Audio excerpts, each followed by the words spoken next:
Ողջույն բոլորին, ձեր էկրաններին ֆոտոպոդկասթն է։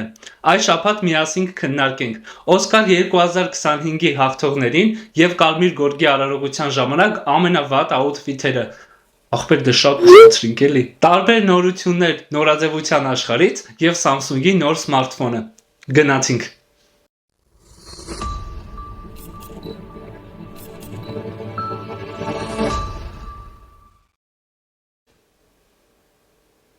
Ինչ անորան։ Սաղի մացան, որ հայերը գրեցին, կարիք չկա դա ասելու։ Լոս Անջելեսի Դոլբի թատրոնում մարտի 2-ին տեղի ունեցավ ամերիկյան կինոակադեմիայի 97-րդ Օսկար մրցանակաբաշխությունը, որի ընթացքում հայտարարվեցին հաղթողները։ Ստորև ներկայացնում ենք հիմնական անվանակարգերում հաղթած ֆիլմերն ու դերասաններին։ Լավագույն ֆիլմ՝ Անորա, լավագույն ռեժիսոր՝ Շոն Բեյքեր, լավագույն դերասան՝ Էդրիան Բրոուդի, լավագույն դերասանուհի՝ Մայքի Մեդիսոն, երկրորդ պլանի լավագույն դերասան՝ Կիրան Քալկին, երկրորդ պլանի լավագույն դերասանուհի՝ Զոյի Սալդանա, լավագույն օրիգինալ սցենար՝ Անորա, լավագույն ադապտացված սցենար՝ Կանգլավ, լավագույն օպերատորական աշխատանք՝ Բրուտալիստը, լավագույն մոնտաժ՝ Անորա,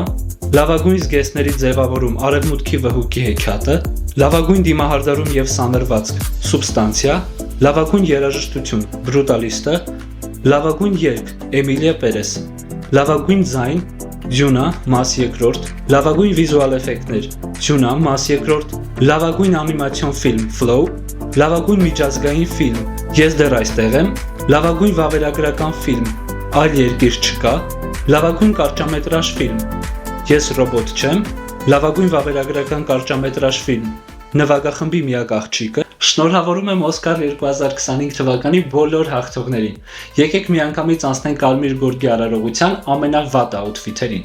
Առաջի դերասանուհին ում մասին կցանկանամ խոսել, դա Վուպի Գոլդբերգն է։ Նա վերջի անգամ 2016 թվականին է եղել Օսկարի մրցանակաբաշխությանը։ Այս տարի նա ներկայացել է Քրիստիան Սիրիանոյի զգեստով։ Կարծում եմ, որ զգեստը որպես առանձին մոդել բավականին հաջող էր, բայց դերասանուհու համար չէր, իմ կարծիքով։ Իսկ վերևի կտորի հատվածը կարելի էր փոխարինել եւ մի ուրիշ լուծում գտնել։ Հաջորդը Լորա Բլունտն է։ Շանելի զգեստով։ Կարծում եմ, որ զգեստը ամբողջությամբ ցույց է տալիս նրա մարմնի կառուցվածքի թերությունները, իսկ կերպարը ամբողջությամբ նմանացնում եմ Բեթմեն եւ Ռոբին ֆիլմի կերպարներից մեկին, ում անունն էր Յեդավիտի Պլյուշ։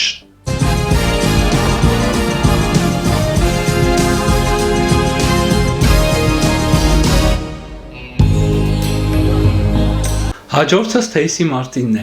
ով Օսկար 97-րդ մրցանակաբաշխությանը ներկայացել էր Լուի Վիտոնի զգեստով։ Այս զգեստը սենց վերնագիր ունի՝ լուսամփոփի պես աղջիկ կամ ուղակի վրան։ Ռեյչել Սանոտ, նա ներկայացել է Բալենսիագայի զգեստով։ Եկեք մենք ընդմիշտ ընդունենք, որ Բալենսիագայի զգեստները սազում են միայն Կիմ Քարդաշյանին։ Իսկ երեկոյի ընթացքում դերասանուհին վարսերին եւ դիմահարդարմանը բավականին ուշադրություն չի դարձրել, որպեսզի լրագրողները ֆիքսեն նրա հագուստի համարձակությունը։ Կարծում եմ նման բան պետք չէր անել։ Պենելոպե Կրուզ, 50-ամյա դերասանուհին ներկայացել է Շանելի զգեստով։ Խնդրում եմ, այս աղջկան ասեք, որ դրսում 2025 թվականն է ու հայլի տվեք։ Զոյի Սալդանա, նա ներկայացել է Իվ Սեն Լորենի զգեստով։ Զգեստը բավականին վատ է ընտրված։ Իմ կարծիքով այն նման է հաստաղիքի կամ ցիգանների վարագույրի։ Էլ Ֆանինգ, Ջիվանշիի սպիտակ ժայնյակավոր զգեստով։ Շատ եմ ցավում, նման ընտրության համար կարելի է շատ ավելի շքեղ ձևով ներկայանալ Օսկար 2025-ին։ Իսկ հիմա միասին եկենք քննարկենք վերջին շաբաթվա ընթացքում բավականին մեծ աղմուկ բարձրացրած Unreal Lodge բրենդի ցուցադրությունը։ Unreal Lodge-ը ճապոնացի դիզայներ Կունիհիկո Մորինագայի բրենդն է, որը ներկայացեց Screen հավաքածուն Փարիզի ամերիկյան տաճարում, վերաիմաստավորելով հագուստը որպես էկրան։ Սև հագուստները LED տեքստիլների եւ RGB թելերի շնորհիվ փոխում են գույնը, նախշերը եւ ցուցադրում պատկերներ։ Ցուցադրությունը ուներ երկու մաս։ Առաջինում պիքսելային ավատար հիշեցնող հագուստներ, որոնց նախշերը ստեղծվել էին ավանդական հյուսքով ու էլեկտրոնային մաքուր տպագրությամբ։ Ոտնամանները 3D տպիչով պատրաստված, ռոբոտացված կոնստրուկցիաներ էին։ Երկրորդ հատվածում հագուստները կենդանանում էին, արտացոլելով տաճարի վիտրաժային լույսային նախշերը, ստեղծելով դինամիկ էկրանների էֆեկտ։ Կրելի տեխնոլոգիաների և նորաձևության միաձուլումը վերածեց հագուստը ադապտիվ մեդիա հարթակի։ Քննադատները հավաքածուն գնահատեցին որպես օպտիկական ընկալման հեղափոխություն և նորաձևության ապագայի տեսլական։ Շարունակում ենք նորաձևության թեման։ Այս տարի Discworld-ը նշեց իր 30-ամյակը։ Discworld բրենդը հիմնադրվել է 1995 թվականին կանադացի երկվորյակ եղբայրներ Դին և Դեն Քեյթենների կողմից։ Այս տարի բրենդը մեծ շուկով նշեց իր 30-ամյակը Միլանի նորաձևության շաբաթվա շրջանակներում։ Այս թատերական, հագեցած և խենթ ցուցադրությունը ոգեշնչված էր 90-ականների Նյու Յորքի ակումբային մշակույթից։ Պոդիումը նման էր փողոցի՝ լիմուզիններով, պիկապներով ու դեղին տաքսիներով, որոնցից դուրս են գալիս մոդելները ստեղծելով դինամիկ և կինեմատոգրաֆիկ միջավայր։ Ցուցադրությունը բացեց рэփեր Դոչին,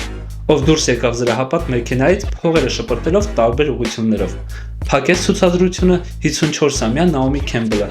ով հայտնվեց կաշվե բոդիով, զարմացնելով հանդիսատեսին։ Երևի կհիշեք, 2 շաբաթ առաջ խոսում էի այն մասին, որ նորաձևության տները ստիպված են փոխել թե իրենց և թե իրենց կրեատիվ տնօրենների։ Gucci ղեկավարությունը փոխվում է, և սա մաս է նորաձևության աշխարհում տեղի ունեցող մեծ փոփոխությունների։ Բրենդները հիմա ավելի հաճախ են փոխում իրենց ոճն ու մոտեցումները, որպեսզի համապատասխանեն նոր տրենդերին և մնան մրցունակ։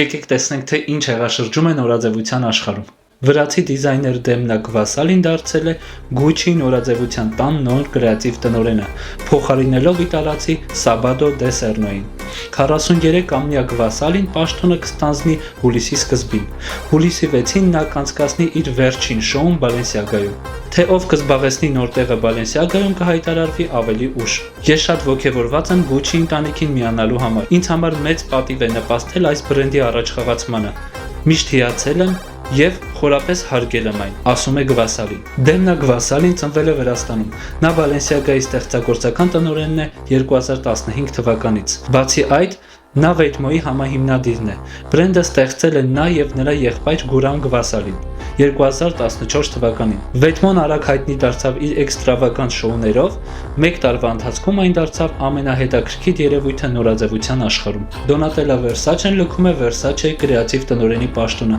Այս մասին հայտնի նորաձևության տունը հայտնել է իր սոցիալական ցանցերում։ Հիմա Դոնատելան կստանձնի բրենդի դեսպանի նոր դերը։ Այս պաշտոնում նա աջակցելու է Վերսաչեի բարեգործական նախաձեռնություններին, ասվում է պաշտոնական հայտարարությունում։ Նա հաստատել է լուրը նշելով. «Բրենդի գլխավոր դեսպանի իմ նոր պաշտոնում ես կմնամ Վերսաչեի ամենահավատարիմ երկրպագուներից մեկը։ Վերսաչեն իմ դնթույում է և միշտ կմնա իմ սրտում»։ Նրա տեղը կզբաղեցնի Դարիո Վիտալեն, ով ավելի քան 15 տարի աշխատում էր Miu Miu բրենդում։ Նա պաշտոնը կստանձնի ապրիլի 1-ից։ MWC ցուցահանդեսում Samsung-ը ներկայացրել է իր նոր սմարթֆոնը։ MWC ցուցահանդեսում Samsung-ը ներկայացրել է մի քանի նոր սմարթֆոնների մոդելներ։ Դրանցից հատկապես ուշադրության է արժանացել ասիմետրիկ ֆլիպ մոդելը, եռակի ուղղահայաց ծալվող դիզայնով։ Նոր կոնցեպտը հիշեցնում է Galaxy S Flip-ը, բայց տարբերվում է նրանով, որ էկրանը բաժանված է 3 մասի։ Սմարթֆոնի վերին փեղկը փոքր է ստորինից, իսկ տեսախցիկի բլոկը տեղակայված է հենց դրա վրա։